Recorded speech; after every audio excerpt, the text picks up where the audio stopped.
Welcome back, first graders. So today we are finishing up Mr. Putter and Tabby Drop the Ball. So if we do a quick retelling of the story, in the beginning of the story, Mr. and Putter Tabby napped all the time and they decided they wanted to be more active.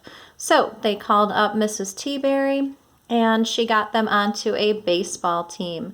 So they were playing baseball and Mrs. Teaberry's dog Zeke stole the ball. So that's where we left off.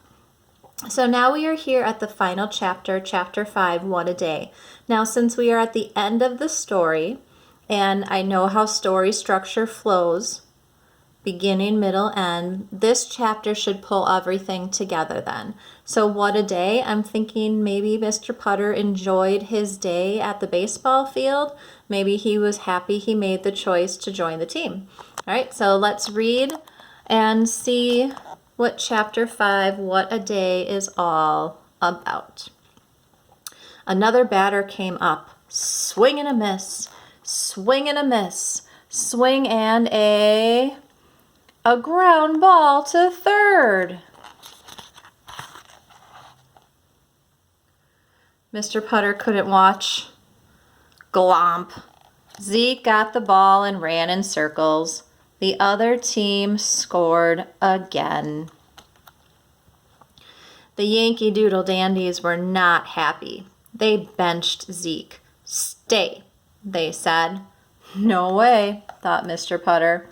The score was tied 2-2. If the other team scored again, the Dandies would lose.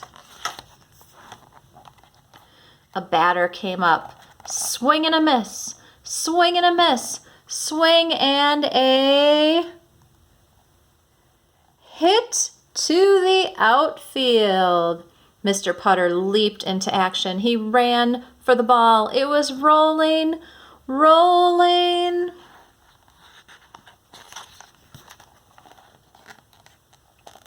He'd have to bend down to get the ball.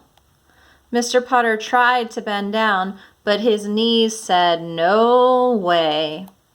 Okay, so now think about that for a second. Are his knees really talking? No, that would be silly.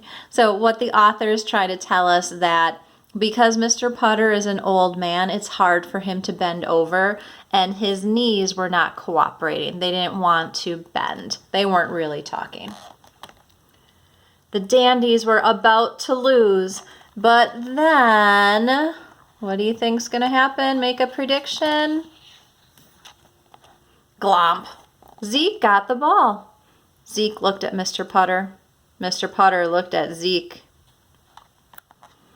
Then Zeke jumped and put the ball right into Mr. Putter's mitt.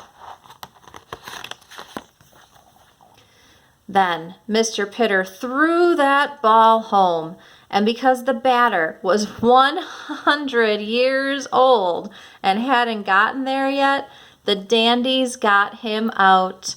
Hooray! The game ended in a tie. The Dandies carried Zeke on their shoulders, and they gave Tabby a ride in the Peanuts box. What a day!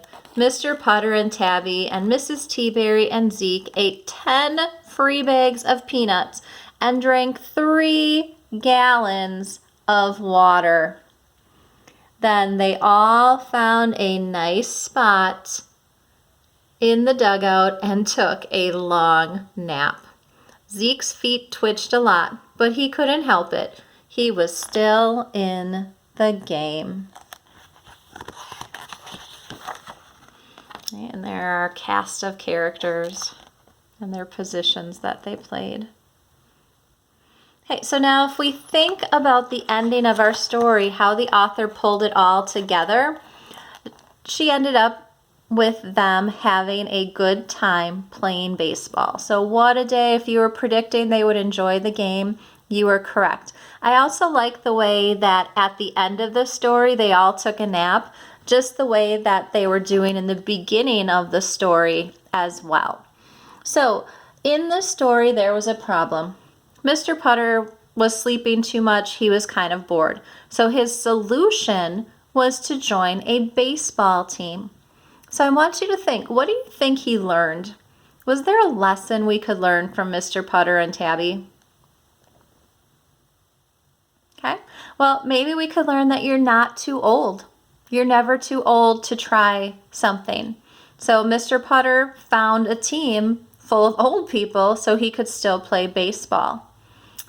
Maybe the lesson is that if you're bored, it's up to you to find something to do to change that. So because they were napping too much, he decided to go play baseball. Okay, so a couple different lessons that we could learn in this story. I also want you to think about what was your favorite part of the story, and if you could change something, what would you change? Okay, so that's just something for you to think about. That's your own personal opinion. All right, so I hope you enjoyed Mr. Putter and Tabby Drop the Ball, and have a good weekend.